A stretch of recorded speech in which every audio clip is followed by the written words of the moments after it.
Hi പ്രിയപ്പെട്ടവരെ, ഞാൻ ഓത്തുപള്ളി ബഷീർ, കാളികാവ് ഗ്രാമപഞ്ചായത്ത് വൈസ് പ്രസിഡന്റ് ശ്രീ അബ്ദുറഹ്മാൻ അഞ്ചച്ചോടിയാണ് ഇന്ന് നമ്മളെ. സ്വാഗതം. Thank you. ജീവിതത്തിലെ ആദ്യത്തെ തെരഞ്ഞെടുപ്പ് പ്രതീക്ഷിച്ചതിലും വലിയ ഭൂരിപക്ഷത്തിൽ വിജയിക്കുന്നു. ഫസ്റ്റ് ടേമിൽ തന്നെ ഒരു വൈസ് പ്രസിഡന്റ് പോസ്റ്റ്, എന്തു തോന്നുന്നു ആ പദവി? വലിയൊരു ഉത്തരവാദിത്തമാണ് പ്രസ്ഥാനം ഏൽപ്പിച്ചത് എന്ന് കൃത്യമായ ബോധ്യമുണ്ട്. ഇത്രയും കാലം തെരഞ്ഞെടുപ്പുകളിലൊക്കെ ഒരു കർട്ടൻ്റെ പിറകിൽ നിന്നാണ് പ്രവർത്തിച്ചിട്ടുള്ളത്. ഇപ്പോഴാണ് ഒരു തെരഞ്ഞെടുപ്പിൽ സ്ഥാനാർത്ഥിയാകുന്നതും അതിനുശേഷം വളരെ പ്രധാനപ്പെട്ട പഞ്ചായത്തിൻ്റെ തദ്ദേശ സ്വയംഭരണ സ്ഥാപനത്തിൻ്റെ ഉത്തരവാദിത്തമായ വൈസ് പ്രസിഡന്റ് എന്ന പദവിയിലേക്ക് പാർട്ടി നിയോഗിക്കുന്നത്. അത് പുതിയ അനുഭവങ്ങളും അറിവുകളും ജീവിതത്തിൽ ഉണ്ടാക്കാനുള്ള ഒരു അവസരമാണെന്ന് വിശ്വസിക്കുകയാണ്. തിരഞ്ഞെടുക്കപ്പെട്ട ജനങ്ങളോടും അതോടൊപ്പം തന്നെ ഈ കാളികാവ് പഞ്ചായത്തിലെ മുഴുവൻ മനുഷ്യരോടും എൻ്റെ ബാധ്യതയും ഉത്തരവാദിത്വവും കടമയും പൂർണ്ണാർത്ഥത്തിൽ എൻ്റെ കഴിവിൻ്റെ പരമാവധി അത് നിർവഹിക്കണമെന്നതാണ് മനസ്സിൽ വല്ലാത്ത ആഗ്രഹവും പ്രതീക്ഷയും. ഇന്റർവ്യൂവിൽ പറഞ്ഞിരുന്നു അബ്ദുറഹ്മാൻ പ്രസിഡന്റ്, പക്ഷേ വൈസ് പ്രസിഡന്റ് ഒരു നിമിത്തം പോലെ വന്നു. തെരഞ്ഞെടുപ്പിന് മത്സരിക്കാൻ തന്നെ സന്നദ്ധതയില്ലാതിരുന്ന ഒരാളായിരുന്നു. അവിടെയാണ് പാർട്ടി ഇങ്ങനെ മത്സരിക്കാൻ അവസരം നൽകുന്നതും അതിനുശേഷം ഇങ്ങനെ വൈസ് പ്രസിഡന്റ് ആവുന്നതൊക്കെ. ഒരിക്കലും സ്ഥാനാർത്ഥിയായി വിജയിച്ചു വരുമ്പോഴും ഒരു വൈസ് പ്രസിഡന്റോ അല്ലെങ്കിൽ പഞ്ചായത്തിൻ്റെ പ്രത്യേകമായ പദവികളൊന്നും ആഗ്രഹിച്ചിട്ടില്ല. സാധാരണ ഒരു ജനപ്രതിനിധിയായി നാടിന് പരമാവധി ഗുണപരമായ കാര്യങ്ങൾ ചെയ്യണമെന്നതാണ് ആഗ്രഹം ഉണ്ടായിരുന്നത്. പക്ഷേ സാഹചര്യവും സന്ദർഭങ്ങളൊക്കെ അനുസരിച്ച് പാർട്ടി ആ ഒരു ഉത്തരവാദിത്വം ഏൽപ്പിച്ചു, വൈസ് പ്രസിഡന്റ് ആകാൻ നിയോഗിച്ചു. അങ്ങനെയാണ് ഇതിലേക്ക് എത്തുന്നത്. ഒരിക്കലും മുൻകൂട്ടി ഞാൻ വൈസ് പ്രസിഡന്റ് ആകും എന്നൊരു പ്രതീക്ഷയോടെ ഒന്നുമല്ല മത്സരത്തിനിറങ്ങുന്നതും ജയിക്കുന്നതൊക്കെ. അത് ദൈവത്തിൻ്റെ വലിയ അനുഗ്രഹവും പാർട്ടിയുടെയും പ്രസ്ഥാനത്തിന് വലിയ പിന്തുണയും ഒക്കെ ഉണ്ടായതുകൊണ്ട് സംഭവിച്ചൊരു കാര്യമാണ്. വൈസ് പ്രസിഡന്റ് അല്ലെങ്കിൽ ഈ തെരഞ്ഞെടുപ്പ് വരുന്നതിന് മുമ്പ് MSF-ലൂടെ യൂത്ത് ലീഗിലൂടെ ഒരു രാഷ്ട്രീയക്കാരനാണെങ്കിലും അബ്ദുറഹ്മാൻ എല്ലാവരും അറിയുന്നത് കേരളത്തിലെ മുസ്ലിം ലീഗിന്റെ അതുപോലത്തെ മറ്റു വലിയ ഇവന്റുകളിൽ ശബ്ദ സാന്നിധ്യം കൊണ്ടും അവതാരകനുമായും ഒക്കെ കേരളത്തിന് ഏറ്റവും പ്രിയപ്പെട്ടൊരു മുഖം കൂടിയാണ്. അപ്പൊ ഇനിയും ആ മേഖലയിലൊക്കെ തന്നെ അത് ഒഴിവാക്കാൻ കഴിയുന്ന ഒരു മേഖലയല്ല. അത് ചെറുപ്പകാലം തൊട്ട് മദ്രസ പഠനകാലത്താണ് യഥാർത്ഥത്തിൽ ജമിയത്തുൽ മുഅല്ലിമീൻ്റെ മത്സരങ്ങളിലൂടെയാണ് അനൗൺസ്മെന്റ് ഒരു മത്സര ഇനമായി വന്നപ്പോൾ മദ്രസയിൽ പഠിക്കുന്ന ഒരു വിദ്യാർത്ഥി നിലയ്ക്ക് ആ മത്സരത്തിൽ പങ്കെടുത്ത് വലിയ അനുഗ്രഹം കൊണ്ട്, ദൈവത്തിൻ്റെ അനുഗ്രഹം കൊണ്ട് സംസ്ഥാന തലത്തിൽ അനൗൺസ്മെന്റിൽ 1ാം സ്ഥാനം നേടാൻ കഴിഞ്ഞു. എല്ലാ സംസ്ഥാന തലത്തിലും അതെ. SKSSF-ന്റെ സർഗലയത്തിൽ, അതുപോലെ തന്നെ MSF-ന്റെ മാറ്റ് കലോത്സവത്തിൽ, ഇതിലൊക്കെ അനൗൺസ്മെന്റ് മത്സരത്തിൽ എല്ലാവരുടെയും പിന്തുണയോടുകൂടി അതിൽ മത്സരിക്കാനും അതിൽ 1ാം സ്ഥാനം ലഭിക്കാനും ഒരു അവസരമുണ്ട്. അനൗൺസ്മെന്റിലെ കുലപതിയാണ്. എനിക്ക് ഓർമ്മയുടെ മദ്രസ കാലത്ത് നമ്മള് റേഞ്ച് മത്സരത്തിൽ നജാത്തിൽ പങ്കെടുത്തു. അബ്ദുറഹ്മാൻ ഉണ്ടെങ്കിൽ അങ്ങനെയൊന്നും നമ്മളൊരു നമുക്ക് വലിയ ഗുരുക്കന്മാർ, അത് ആ കാലത്ത് ഇതിന് ഇങ്ങനെ ഒരു ആവേശം നമുക്ക് ഉണ്ട് എന്ന് തോന്നിയപ്പോൾ പ്രചോദിപ്പിക്കാൻ എൻ്റെ നാട് അഞ്ചച്ചോടി എന്ന് പറയുന്ന എൻ്റെ നാടും എൻ്റെ നാട്ടിലെ പ്രിയപ്പെട്ടവരായ ആ അനൗൺസ്മെന്റ് മേഖലയിലൊക്കെ ഉള്ള ആളുകളൊക്കെ വലിയ പിന്തുണ നൽകി. അവരൊക്കെ നൽകിയ ഊർജ്ജമാണ് അത്തരം മത്സരവേദികളിലേക്ക് നമ്മൾ എത്തിച്ചത്. അങ്ങനെയാണ് ആ മത്സരങ്ങളിലൊക്കെ പങ്കെടുത്ത് പിന്നീട് ഈ അനൗൺസ്മെന്റ് നമ്മുടെ ഒരു മേഖലയാക്കാൻ കഴിഞ്ഞു. ഞാൻ PG പഠനകാലത്ത് അമൽ കോളേജിൽ PG പഠിക്കുമ്പോഴാണ് കാളികാവിൽ പിക്കോളോ ആഡ് മീഡിയ എന്ന പേരിൽ സൗണ്ട് എഞ്ചിനീയർ സ്ഥാപനമുണ്ട്. പിക്കോളോ ആഡ് മീഡിയ എന്ന പേരിൽ റെക്കോർഡിംഗ് സ്റ്റുഡിയോ ആരംഭിക്കാൻ ഭാഗ്യം ലഭിച്ചത്. അതിപ്പോഴും കേരളത്തിൻ്റെ പല ഭാഗങ്ങളിലേക്കും നമ്മുടെ ശബ്ദം, പുറത്തേക്കും വിദേശ നാടുകളിലേക്ക് നടക്കുന്ന പരിപാടികൾക്കൊക്കെ നമ്മുടെ ശബ്ദം അത് എത്തിക്കാൻ കഴിയുന്നത് വലിയൊരു ഭാഗ്യമായി കൂടി ഞാൻ കാണുകയാണ്. അതിപ്പോഴും തുടർന്നുകൊണ്ടിരിക്കുകയാണ്. അത് മെമ്പറായാലും ഇനി വൈസ് പ്രസിഡന്റ് ആയാലും ആ ഒരു ഇത് നമ്മുടെ ഒരു ഏറെ ഇഷ്ടപ്പെട്ട് ചെയ്യുന്നൊരു ജോലി കൂടിയാണ്. പരമാവധി സമയം കണ്ടെത്തി വേദികൾ ഉണ്ടാകുമ്പോൾ അതിലേക്ക് എത്തിച്ചേർന്ന് പരിപാടികൾ അവതരിപ്പിക്കണമെന്ന് തന്നെയാണ് നമ്മുടെ വലിയൊരു ആഗ്രഹം. നമ്മൾ ഈ വീഡിയോ എടുക്കുന്നതിന് വേണ്ടിയിട്ട് ഒരു ഇൻട്രോ കൊടുത്തിരുന്നു. അപ്പോൾ ഒരുപാട് ആളുകൾ കാളികാവിൻ്റെ വികസന സ്വപ്നങ്ങളെ കുറിച്ച് നമ്മൾ കമന്റിൽ അഭിപ്രായങ്ങൾ രേഖപ്പെടുത്തുന്നു. ഇതിലേറ്റവും പ്രധാനപ്പെട്ട ഒന്നാണ് കാളികാവിൻ്റെ ഒരു സൗന്ദര്യവൽക്കരണം. ഞങ്ങളുടെ മനസ്സിൽ വല്ലാത്ത ആഗ്രഹമുള്ള ഒരു കാര്യമാണ്. കാളികാവ് ഗ്രാമപഞ്ചായത്തിൻ്റെ പ്രസിഡന്റ് ശ്രീമതി രമാരാജൻ ഉൾപ്പെടെ ഒരു അനൗദ്യോഗിക ചർച്ചയിൽ ഞങ്ങൾ ആദ്യം ചർച്ച ചെയ്തൊരു കാര്യം, കാളികാവ് എന്ന് പറയുന്ന മനോഹരമായൊരു നഗരമാണ്. സഹ്യപർവ്വതത്തിൻ്റെ താഴ്വാര സീമയ്ക്ക് അതിരി കുറിക്കുന്ന കിഴക്കൻ ഏറനാടിൻ്റെ വാണിജ്യ നഗരം എന്നാണ് യഥാർത്ഥത്തിൽ കാളികാവിന് അറിയപ്പെടുന്നത്. ഈ ഒരു നഗരം വ്യാപാരികളുടെയും അതുപോലെ തന്നെ ബിൽഡിംഗ് ഓണേഴ്സിൻ്റെ ഒക്കെ വലിയ ഒരു നിരാശ എന്ന് പറയുന്നത്, ഇതിൽ വലിയ വ്യാപാരത്തിൻ്റെയും വികസനത്തിൻ്റെയും ഒക്കെ ഗ്രാഫ് ദിനം ദിനം താഴോട്ട് പോയിക്കൊണ്ടിരിക്കുക എന്നുള്ളതാണ്. അപ്പം അതിനൊക്കെ ഒരു പ്രതിവിധി എന്നോണം കാളികാവിനെ മനോഹരമായ എല്ലാവർക്കും വന്നു ചേരാൻ ഇഷ്ടമുള്ള ഒരു ഇടമാക്കി മാറ്റുക എന്നത് ഞങ്ങൾ വലിയൊരു ആഗ്രഹമായി ഞങ്ങൾ ചർച്ച ചെയ്തിരുന്നു. അത് അടിസ്ഥാനത്തിൽ കാളികാവ് എന്ന് പറയുന്ന ഈ ടൗണിനെ എത്ര കണ്ട് മനോഹരമാക്കി മാറ്റാൻ കഴിയുമോ അതിനുള്ള പ്രവർത്തനങ്ങളും പദ്ധതികളും ആദ്യത്തെ പ്രൊജക്ട് തയ്യാറാക്കുമ്പോൾ തന്നെ പ്രഥമ പരിഗണന കൊടുക്കുക കാളികാവ് നഗരത്തിന്റെ സൗന്ദര്യവൽക്കരണത്തിനായിരിക്കും. അതനുസരിച്ചുള്ള സമീപ പ്രദേശങ്ങളിലും ജില്ലകളിലും ഒക്കെ ഇത്തരത്തിൽ നഗരങ്ങൾ മനോഹരമാക്കിയ ഒരുപാട് ഭരണസ്ഥാപനങ്ങളുണ്ട്, തദ്ദേശ സ്ഥാപനങ്ങളുണ്ട്. അവിടേക്ക് ചെന്ന് കൃത്യമായ പഠനങ്ങൾ നടത്തി ഏതെല്ലാം അർത്ഥത്തിൽ കാളികാവിലെ വ്യാപാരികളുടെ, കാളികാവിലെ ഹോട്ടൽ കച്ചവടക്കാരുടെ, ഓട്ടോ ടാക്സി തൊഴിലാളികളുടെ, കാളികാവിലേക്ക് വന്നു ചേരുന്ന ഓരോ മനുഷ്യരുടെയും പിന്തുണയോടെ ഇതിനെ മനോഹരമായ ഒരു നഗരമാക്കി മാറ്റാനുള്ള പദ്ധതി അത് ഉടനടി തുടങ്ങാനുള്ള ഒരു ആലോചന കൂടി ഞങ്ങൾക്കുണ്ട്. അത് അധികം വൈകാതെ കാളികാവിനെ ആസ്വദിക്കാനും അതുപോലെ തന്നെ അനുഭവിക്കാനും കഴിയുമെന്നതാണ് ഞങ്ങളുടെ പ്രതീക്ഷ. ചെറുപ്പക്കാരുടെ ഏറ്റവും വലിയൊരു ആഗ്രഹം എന്ന് പറയുന്നത് കരുവാരക്കുണ്ട് ഒരു ടൗൺ സ്ക്വയർ ഉണ്ട്, വണ്ടൂരുണ്ട്. പക്ഷെ നമ്മളെ കാളികാവിന് ടൂറിസം മേഖല സാധ്യത ഉണ്ടായിട്ട് പോലും ഒന്നുമില്ല. നമുക്ക് ചെത്തുകടവ് പഞ്ചായത്തിന്റെ കീഴിലാണെങ്കിലും അവിടെ നമുക്കൊരു പാർക്കും ഈവനിങ് വൈബൊക്കെ ചെറുപ്പക്കാർക്കും ഫാമിലികൾക്കും വന്ന് ഫോട്ടോഷൂട്ടൊക്കെ നടത്താൻ പറ്റുന്ന രീതിയിലുള്ള ഒരു പദ്ധതി, അതാണ് ഇപ്പോൾ ഉദ്ദേശിക്കുന്നത് അല്ലേ? അതെ, നേരത്തെ പറഞ്ഞ പോലെ ഇത് ഉദ്ദേശിക്കുന്നത് കാളികാവ് ടൗണിന്റെ ഒരു മുഖച്ഛായ മാറ്റാനുള്ള പ്രവർത്തനങ്ങളാണ്. രണ്ടാം ഘട്ടത്തിൽ ആലോചിക്കുന്ന പ്രധാനപ്പെട്ട പദ്ധതി എന്ന് പറഞ്ഞാൽ, സംസ്ഥാനത്ത് ഒരു പുതിയ ഭരണമാറ്റം സംഭവിച്ചാൽ നമുക്ക് അനുകൂലമായി ഈ നാടിനെ കൂടി ചേർത്ത് പിടിക്കുന്ന ഭരണം സംസ്ഥാന തലത്തിൽ വന്നാൽ തീർച്ചയായും കാളികാവ് പുഴ എന്ന് പറയുന്നത് നിരവധിയായ പ്രദേശങ്ങളിലൂടെ ഫലഭൂയിഷ്ടമാക്കി ഒഴുകുമ്പോഴും ഈ സഹ്യാദ്രിയുടെ ചെരുവുകളിൽ നിന്ന് ഒഴുകി വരുന്ന മനോഹരമായ സഹ്യപർവ്വതത്തിന്റെ മറുടത്തിൽ നിന്ന് ഒഴുകി വരുന്ന ഒരു പുഴയാണ്. ഈ പുഴയുടെ ഓരം കാളികാവ് നഗരത്തോട് ചേർന്ന് കിടക്കുന്ന പ്രദേശമൊക്കെ യഥാർത്ഥത്തിൽ ഗവൺമെന്റ് പദ്ധതികളൊക്കെ നടപ്പിലാക്കാൻ കഴിയാവുന്ന പുറമ്പോക്ക് പ്രദേശങ്ങളായിട്ടുണ്ട്. അത് കൃത്യമായി പഞ്ചായത്തിന്റെ പരിഗണനയിലുള്ള ഒരു സംഭവം കൂടിയാണ്. അവിടെ പരമാവധി ആളുകൾക്ക് എന്റർടൈൻ ചെയ്യാനുള്ള ഒരു സോൺ ഒരുക്കുന്നതോടൊപ്പം കാളികാവിന്റെ കലാ സാംസ്കാരിക സാഹിത്യ കൂട്ടായ്മകൾക്ക് നിരന്തരമായ പരിപാടികളും അവരുടെ പ്രവർത്തനങ്ങൾക്കൊക്കെയുള്ള ഒരു മേഖല കൂടിയാക്കി മാറ്റുക എന്നത് നമ്മുടെ ഒരു വലിയ പദ്ധതിയും സ്വപ്നവുമായിട്ടുണ്ട്. ഈ പറഞ്ഞതുപോലെ ഒരു തദ്ദേശ സ്വയംഭരണ സ്ഥാപനത്തിന്, പഞ്ചായത്തിനു മാത്രം വലിയ ഒരു ഫണ്ട് വിനിയോഗിച്ചുകൊണ്ട് ഒരു പക്ഷേ നടത്താൻ സാധ്യമായില്ലെങ്കിൽ സംസ്ഥാന ഗവൺമെന്റിന്റെയും ജില്ലാ ഭരണകൂടത്തിന്റെയും അതുപോലെ തന്നെ ബ്ലോക്ക് തല എല്ലാം ഉൾക്കൊള്ളിച്ചുകൊണ്ട് എങ്ങനെയൊക്കെയാണോ അതിന്റെ പദ്ധതികൾ പഠിച്ച് ചെയ്യാൻ കഴിയുക അത് ചെയ്യണമെന്നത് നമ്മുടെ വലിയൊരു സ്വപ്നമാണ്. കാളികാവിലേക്ക് എല്ലാതരം ആളുകളെയും എത്തിക്കുക എന്നത് നമ്മുടെ വലിയൊരു ആഗ്രഹമാണ്. ചെറുപ്പക്കാര് ഏറ്റവും കൂടുതൽ ആഗ്രഹിക്കുന്നത് ഫെസ്റ്റിവൽ, ലിറ്ററേച്ചർ ഫെസ്റ്റിവൽ പോലുള്ള അവർക്കൊന്ന് മോർത്തെടുക്കാൻ പറ്റുന്ന സാംസ്കാരിക പ്രോഗ്രാമുകളാണ്. നിലമ്പൂർ പാട്ടുത്സവ്, നമുക്കറിയാം നിങ്ങളൊക്കെ പ്രതിനിധീകരിക്കുന്ന യൂത്ത് ലീഗിന്റെ മലപ്പുറം ജില്ലാ കമ്മിറ്റി ചിറക് എന്ന പേരിൽ വളരെ പ്രൗഢമായ പരിപാടി.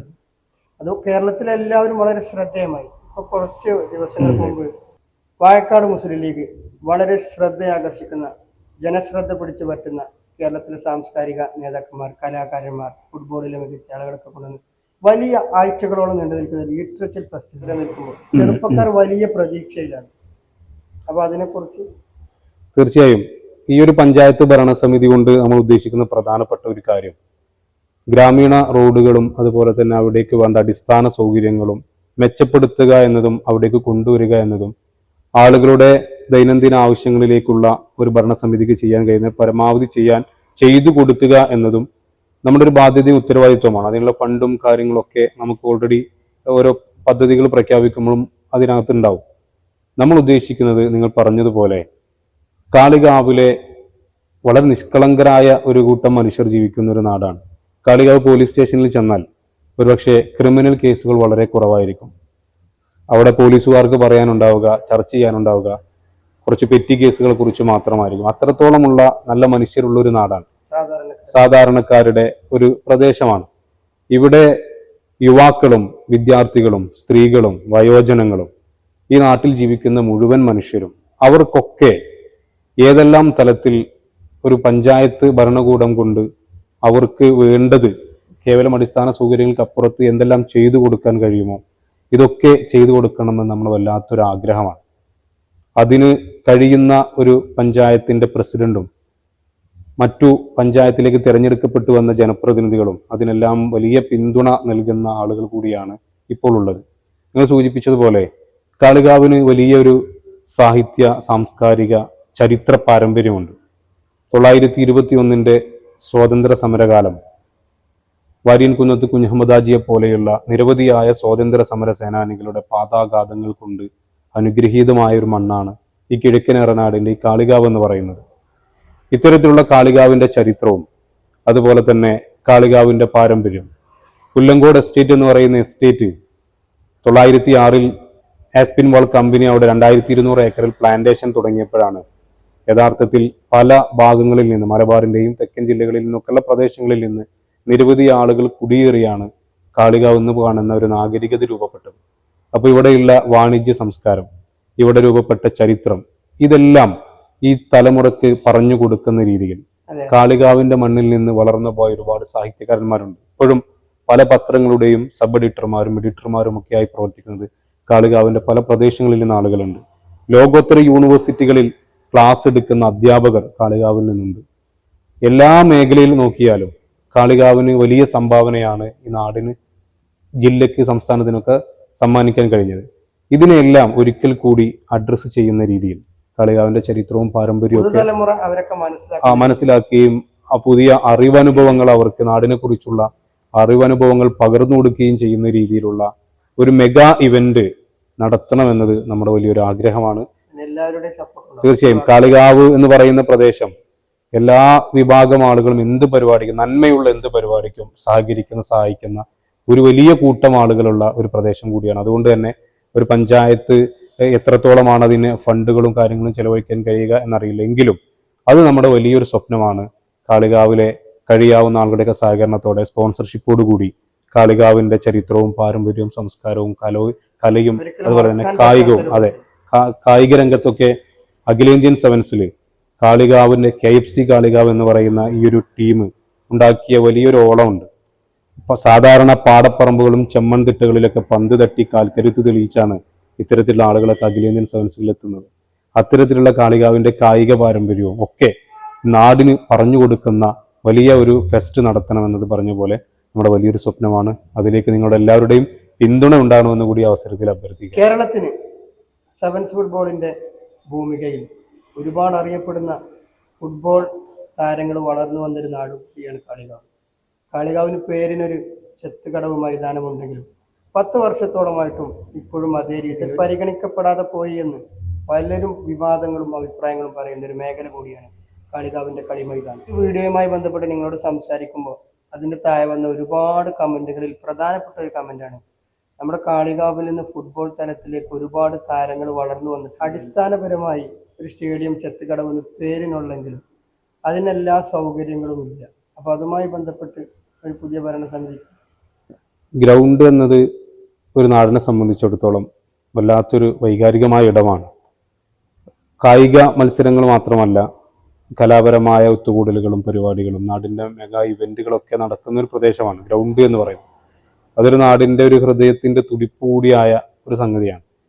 കളയൂർ ചെത്തുകടവ് മൈതാനത്തെ സംബന്ധിച്ചിടത്തോളം കഴിഞ്ഞ ഭരണസമിതി ആണെങ്കിലും പ്രിയപ്പെട്ട MLA ആണെങ്കിലൊക്കെ ഓരോ ഘട്ടം ഘട്ടമായ ഫണ്ടുകൾ കൊണ്ടുവന്ന് അതിന് ചുറ്റുമതിൽ ഉൾപ്പെടെയുള്ള അതിൻ്റെ സംരക്ഷണ ഭിത്തി ഉൾപ്പെടെയുള്ള കാര്യങ്ങൾ ചെയ്തുകൊണ്ടിരിക്കുകയാണ്.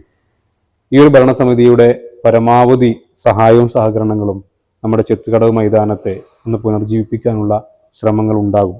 അതോടൊപ്പം സംസ്ഥാന തലത്തിൽ നിന്നുള്ള ജില്ലാ ഭരണകൂടത്തിൽ നിന്നൊക്കെയുള്ള പരമാവധി ഫണ്ടുകൾ കൊണ്ടുവന്ന് ഗ്രൗണ്ട് ഈ നാട്ടിലെ എല്ലാ ആളുകൾക്കും ഉപയോഗിക്കാൻ കഴിയുന്ന രീതിയിലുള്ള ഒരു ഗ്രൗണ്ടാക്കി മാറ്റാൻ നമുക്ക് വല്ലാത്ത ഒരാഗ്രഹം കൂടിയുണ്ട്. പുതിയ ഭരണസമിതിയിൽ ഒരുപാട് ചെറുപ്പക്കാരുണ്ട്. അപ്പോൾ നമ്മുടെ നാട്ടിലുള്ള ചെറുപ്പക്കാരും വളരെ പ്രതീക്ഷയിലാണ്. കാളികാവിൻ്റെ വിദ്യാഭ്യാസ മേഖലയെ സംബന്ധിച്ചിടത്തോളം കാളികാവ് പഞ്ചായത്തിന് ഒരു ഹയർ സെക്കൻഡറി സ്കൂളില്ല.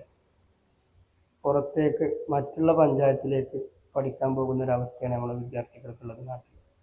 അപ്പോൾ അതുമായി ബന്ധപ്പെട്ട് വിദ്യാഭ്യാസ മേഖലയിലെ ഞാൻ രമ ചേച്ചിയോട് ചോദിച്ചിരുന്നു.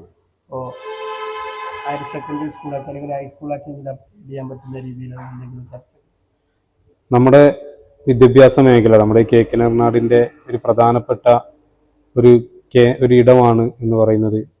നമ്മുടെ കാളികാവിനെ സംബന്ധിച്ചിടത്തോളം ഒരു പഞ്ചായത്തിൽ ഒരു ഹയർ സെക്കൻഡറി, ഗവൺമെൻറ് തലത്തിലുള്ള ഹയർ സെക്കൻഡറി സ്കൂൾ ഇല്ല എന്നത് നമ്മുടെ വലിയൊരു പോരായ്മ തന്നെയാണ്. Adakkakundu crescent higher secondary school aided മേഖലയിൽ പ്രവർത്തിക്കുന്നെങ്കിലും ഗവൺമെൻറ് തലത്തിലില്ലാത്തത് നമ്മുടെ നാടിനെ സംബന്ധിച്ച് നമുക്ക് വലിയൊരു പ്രയാസം ഉണ്ടാക്കുന്ന കാര്യമാണ്. നമ്മുടെ പഞ്ചായത്തിൽ നിന്ന് കുട്ടികൾ തൊട്ടപ്പുറത്തുള്ള പഞ്ചായത്തുകളിലെ ഹയർ സെക്കൻഡറി സ്കൂളിലേക്കാണ് നിരന്തരമായി പോയിക്കൊണ്ടിരിക്കുന്നത്. നമ്മുടെ ഒരു തദ്ദേശ സ്വയംഭരണ സ്ഥാപനത്തിന് ഒരു ഹയർ സെക്കൻഡറി ഗവൺമെൻറ് തലത്തിൽ നമ്മുടെ പഞ്ചായത്തിൽ കൊണ്ടുവരാൻ ഉതകുന്ന ഒരു വിദ്യാലയത്തെ കണ്ടെത്തി അതിനുവേണ്ടിയുള്ള പരമാവധി പരിശ്രമങ്ങൾ നമ്മൾ നടത്താൻ വേണ്ടിയുള്ള ശ്രമങ്ങൾ ഉടനടി തുടങ്ങണമെന്നത് നമ്മളൊരു വലിയ ആഗ്രഹമാണ്. കാരണം അടിസ്ഥാന സൗകര്യങ്ങളുള്ള നിരവധി സ്കൂളുകളുണ്ട് നമ്മുടെ പഞ്ചായത്തിൽ.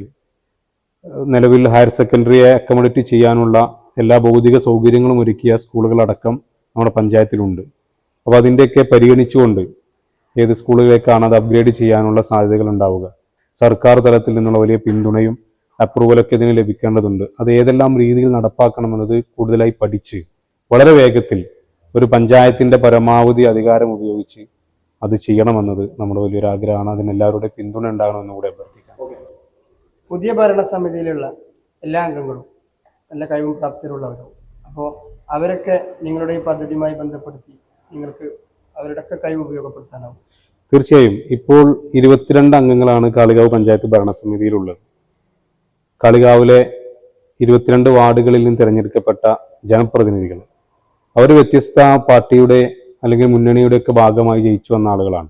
പക്ഷേ ഒരു ഭരണസമിതി എന്ന് പറയുന്നത് ആ നാടിൻ്റെ മൊത്തം വികസനത്തിന് മുതൽക്കൂട്ടാകുന്ന, പ്രവർത്തിക്കുന്ന, അതിൻ്റെ ഊർജമായ, അതിൻ്റെ കാഴ്ചപ്പാടുകളോടെ മുന്നേറുന്ന ഒരു കൂട്ടം ആളുകളാണ്. 22 അംഗങ്ങളും അതനുസരിച്ചുള്ള ആ നാട്ടിലെ മുഴുവൻ ആളുകളുടെയും പ്രവർത്തനങ്ങളെയും ആഗ്രഹങ്ങൾക്കനുസരിച്ച് പ്രവർത്തനക്ഷമതയുള്ള ആളുകളാണെന്ന കാര്യത്തിൽ യാതൊരു സംശയവുമില്ല. 19 UDFും 3 LDFും ആണ് വിജയിച്ചു വന്നത്. പക്ഷേ ഒരു പ്രതിപക്ഷമോ ഭരണപക്ഷമോ എന്നില്ലാതെ ഒരു പദ്ധതി നിർവഹണത്തിൻ്റെ കാര്യത്തിലാണെങ്കിലും അവരുടെ ഫണ്ട് വിനിയോഗത്തിൻ്റെ കാര്യത്തിലാണെങ്കിലും ഒക്കെ ജയിപ്പിച്ചത് കാളികാവിലെ മനുഷ്യരാണ്. അവർക്കെല്ലാവർക്കും വികസനങ്ങളാണെങ്കിലും മറ്റു ക്ഷേമകാര്യങ്ങളാണെങ്കിലും ഒക്കെ ചെയ്യാൻ 22 അംഗങ്ങളെയും ഒരുപോലെ കാണുന്ന ഒരു ഭരണസമിതിയാണ് കാളികാവിൽ ഇപ്പോൾ നിലവിലുള്ള ഭരണസമിതി എന്ന കാര്യത്തിൽ യാതൊരു സംശയവുമില്ല. നിലവിലെ അംഗങ്ങളും നമ്മൾ ഓരോ കാര്യങ്ങൾ ചർച്ച ചെയ്യുമ്പോഴും പരമാവധി പിന്തുണയാണ് എല്ലാവരുടെ ഭാഗത്തു നിന്നും കിട്ടിക്കൊണ്ടിരിക്കുന്നത്. അതിൽ പാർട്ടിയോ അല്ലെങ്കിൽ ഭരണകക്ഷിയോ പ്രതിപക്ഷമോ എന്നൊന്നും ഒരു വ്യത്യാസവുമില്ല. നമ്മുടെ ബോർഡ് മീറ്റിങ്ങും അജണ്ടകളും കാര്യങ്ങളൊക്കെ ചർച്ചയാകുന്നേ ഉള്ളൂ. പക്ഷേ എന്നിരുന്നാലും അനൗദ്യോഗികമായി നമ്മുടെ നാടിനെ കുറിച്ചുള്ള വലിയ സ്വപ്നങ്ങൾ പങ്കുവെക്കുമ്പോൾ എല്ലാവരും വളരെ പോസിറ്റീവായാണ് 22 അംഗങ്ങളും ഒരുമിച്ചിരുന്നാണ് അതിന് വലിയ പിന്തുണ നൽകിക്കൊണ്ടിരിക്കുന്നത്. അതൊരു പക്ഷേ കഴിഞ്ഞ കാലങ്ങളിലൊന്നും കാളികാവിൽ ഇല്ലാത്ത വലിയൊരു മാറ്റം കാളികാവിൽ ഉണ്ടാക്കാനുള്ള ഒരു സാധ്യത വളരെ കൂടുതലാണ്. തെരഞ്ഞെടുപ്പ് കാലം തൊട്ട് AI കാൻഡിഡേറ്റ് എന്ന് പറഞ്ഞു വന്നത് മുതൽ ഇതുവരെ സോഷ്യൽ മീഡിയയിൽ ഒരു ട്രെൻഡിങ് ജനപ്രതിനിധിയാണ് കാളികാവ് അബ്ദുറഹ്മാൻ. ഇപ്പോൾ കഴിഞ്ഞ ഡെക്സ്പോർട്ടിൽ നടന്നൊരു പൊതുപരിപാടി നിങ്ങളുടെ അനൗൺസ്മെന്റ് മലപ്പുറത്തെ കുറിച്ചിട്ടുണ്ട്. കേരളമാകെ വൈറലായി. അപ്പോഴും എപ്പോഴും സോഷ്യൽ മീഡിയയിൽ ഒരു ട്രെൻഡിങ് ആയി നിൽക്കുക. അത് സോഷ്യൽ മീഡിയയിൽ ട്രെൻഡിങ് ആയിരുന്നു. സോഷ്യൽ മീഡിയ തന്നെ ഒരു ട്രെൻഡിങ് ആയ ഒരു കാലമാണ്. അതിൽ യഥാർത്ഥത്തിൽ തിരഞ്ഞെടുപ്പിൻ്റെ സമയത്ത് അന്നന്ന് ചെയ്യുന്ന പരിപാടികളാണെങ്കിലും നമ്മൾ ചെയ്യുന്ന ഓരോ പ്രവർത്തനങ്ങളാണെങ്കിലൊക്കെ അത് പരമാവധി സോഷ്യൽ മീഡിയയിൽ അപ്ഡേറ്റ് ചെയ്യുക എന്നൊരു കാര്യമാണ് നമ്മൾ ചെയ്തത്. അതൊരു പക്ഷേ ഈ കാലത്തിനനുസൃതമായ എഡിറ്റിങ്സും അതുപോലെ തന്നെ മ്യൂസിക്കും കണ്ടൻറ്റും ഒക്കെ ആയതുകൊണ്ട് അതിങ്ങനെ വൈറലായി പോയതാണ്. അതുപോലെ തന്നെ ഇപ്പോൾ അവസാനം സൂചിപ്പിച്ച റംസാനോട് കൂടെയുള്ള ആ ഒരു സമയം ഞാൻ യഥാർത്ഥത്തിൽ ഒരു അതിഥിയായി പോയതാണ്. അവിടെ എത്തിയപ്പോഴാണ് ഇവരൊന്ന് അവതാരകനായി നിന്നിട്ട് പിന്നെ റംസാൻ ഒന്നുകൂടി ഇൻവൈറ്റ് ചെയ്യണമെന്ന് പറയുന്നത്. അങ്ങനെ വളരെ യാദൃശ്ചികമായി മലപ്പുറത്തിൻ്റെ ചരിത്രം, മലപ്പുറത്തിൻ്റെ ഒരു സ്നേഹത്തിലേക്ക്, സൗഹാർദ്ദത്തിലേക്ക് റംസാനെ സ്വാഗതം ചെയ്തുകൊണ്ടാണ് ഒരു 2 മിനിറ്റ് 2.5 മിനിറ്റിൻ്റെ ഒരു ഇൻട്രോ കൊടുത്തത്. യഥാർത്ഥത്തിൽ ഞാൻ ആ ഒരു മാറ്റർ കുറെ വർഷങ്ങളായി നിരവധി വേദികളിൽ പറഞ്ഞുകൊണ്ടിരിക്കുന്നുണ്ട്. ഇപ്പോഴാണ് അത് സോഷ്യൽ മീഡിയയിൽ എത്തിയത് എന്ന് മാത്രം. ഇപ്പോഴാണ് അതെ, അത് പല ആളുകളുടെയും അനൗൺസ്മെന്റ് മാറ്ററുകളിൽ നിന്നും അതുപോലെ തന്നെ നമ്മുടേതായ എഴുതി ചേർക്കലുകളൊക്കെ കൂട്ടിയാണ് മലപ്പുറത്തിൻ്റെ ഹ്രസ്വമായൊരു ചരിത്രം, ഒരിക്കലും അത് പൂർണ്ണമല്ല. മലപ്പുറത്തിന് ചരിത്ര പുരുഷന്മാരെയും ചരിത്രത്തെയും കല, സാഹിത്യ, സാംസ്കാരിക, സാമൂഹിക മേഖലയിലൊക്കെ പ്രവർത്തിച്ച ആളുകളെയും കുറിച്ചൊക്കെ പറയുകയാണെങ്കിൽ ദീർഘമായൊരു എഴുത്തും പറച്ചിലുമായി പോകും. ഇത് വളരെ ചുരുക്കി ചുരുക്കി ഏറ്റവും ചുരുക്കിയ ഒരു ഭാഗമാണ് 2.5 മിനിറ്റിൽ മലപ്പുറത്തിന്റെ ചരിത്രം പറയാന്നുള്ളത്. അത് പറയാൻ ശ്രമിച്ചു. അത് നമ്മളൊക്കെ പ്രതീക്ഷിക്കുന്നതിനപ്പുറത്ത് വലിയ ഒരു വൈറലായി എന്നത് വലിയ അബ്ദുറഹ്മാന്റെ ഈ ജീവിതയാത്രയിൽ വലിയ പങ്ക് വഹിച്ച അല്ലെങ്കിൽ പിന്തുണ നൽകിയ ഒരു സ്ഥാപനമാണ് നജാത്ത്. തീർച്ചയായും നജാത്തിന്റെ ശില്പി KT ഉസ്താദിനെ കുറിച്ച്, നജാത്തിനെ അതിനെ കുറിച്ച് നമ്മുടെ പ്രേക്ഷകർക്ക് വേണ്ടിയിട്ട് ചെറിയൊരു അനൗൺസ്മെന്റ്. അതിനെ കുറിച്ച് ഒരു അനൗൺസ്മെന്റ് നടത്തുക എന്നത് ഒരു പക്ഷേ എനിക്ക് മനസ്സിലൊരു പ്രയാസമുണ്ട്. കാരണം നമ്മൾ അത്രത്തോളം ആദരിക്കുന്ന ഒരു ആൾ കൂടിയാണ്. ഞാൻ ഉസ്താദിനെ കുറിച്ചൊന്ന് പറയാൻ ശ്രമിക്കാം. വാക്കുകളെ കൊണ്ടൊന്ന് നമ്മുടെ മനസ്സിലുള്ള ഉസ്താദിനെ ഒന്ന് വർണ്ണിക്കാൻ വേണ്ടി ശ്രമിക്കാം. അനാഥത്വത്തിന്റെ കൈപ്പറിഞ്ഞ അനേകായിരം മക്കൾക്ക് പിതാവായി മാറിയ മഹാപണ്ഡിതൻ. കിഴക്കിനെറനാടിന്റെ തീരത്ത്, കൂമ്പൻമലയുടെ താഴ്വാരത്ത്, ഒലിപ്പുഴയുടെ ചാരത്ത് വിദ്യാഭ്യാസത്തിന്റെ വലിയ വിപ്ലവ ലോകം തീർത്ത നജാത്ത് എന്ന് പറയുന്ന വിദ്യാഭ്യാസ സമുച്ചയത്തെ പടുത്തുയർത്തിയ മഹാപണ്ഡിതൻ. മലയാളി ജനതയുടെ മാനസങ്ങളിലേക്ക് വിജ്ഞാന വിവേകങ്ങളുടെ വഴിവെളിച്ചമേകി വിട പറഞ്ഞപ്പോഴും തൻ്റെ ഇഷ്ടജനങ്ങളെയും താൻ പടുത്തുയർത്തിയ പ്രസ്ഥാനത്തിന്റെ വിളികേട്ട് വന്നണഞ്ഞ ലക്ഷങ്ങളെയും സാക്ഷിയാക്കി ദൈവസന്നിധിയിലേക്ക് യാത്രയായ പ്രിയപ്പെട്ട KT ഉസ്താദ്. അതിനെക്കുറിച്ച് ഇങ്ങനെ വലിയ ഓർമ്മകളാണ് നമ്മളെ സംബന്ധിച്ചിടത്തോളം. നജാത്തിന്റെ ഹൈസ്കൂളിൽ ഹയർ സെക്കൻഡറി പഠനകാലത്ത് ഒരു വെളുത്ത അംബാസഡർ കാറിൽ ഉസ്താദ് നജാത്തിന്റെ മുറ്റത്ത് വന്നിറങ്ങുമ്പോൾ നമ്മളൊക്കെ ഇരിക്കുന്ന ഇരിപ്പിടങ്ങളിൽ നിന്ന് ദൂരെയാണെങ്കിൽ പോലും ആ വാഹനം നമ്മൾ അവിടെ നിന്ന് എണീറ്റ് ആദരവ് പ്രകടിപ്പിച്ചിരുന്നു. വലിയ ഭവ്യതയുള്ള, പവിത്രതയുള്ള ഒരു മുഖവുമായി, കുലീനമായ ഒരു പുഞ്ചിരിയുമായി നമ്മുടെ മുന്നിലൂടെ നടന്നു നീങ്ങുന്ന KT ഉസ്താദിനെയാണ് ഉസ്താദിനെ കുറിച്ച് പറയുമ്പോൾ നമ്മുടെ മനസ്സിൽ ഇപ്പോഴും ഓർമ്മകൾ ഓളം തല്ലി വരുന്നത്. കേരളത്തിലെ എല്ലാ രാഷ്ട്രീയ പാർട്ടികളുടെ നേതാക്കളുമായും സമുന്നതരുമായും ഒരുപാട് വ്യക്തിബന്ധങ്ങളുള്ള അബ്ദുറഹ്മാൻ കാളികാവിന്റെ വികസനങ്ങളിൽ അവരുടെയൊക്കെ പങ്ക് ഉപയോഗപ്പെടുത്താൻ കഴിയട്ടെ എന്ന് ഈ വിലപ്പെട്ട സമയം നമുക്ക് വേണ്ടി മാറ്റിവെച്ചതിന് എല്ലാവിധ നന്ദി. Okay, thank you.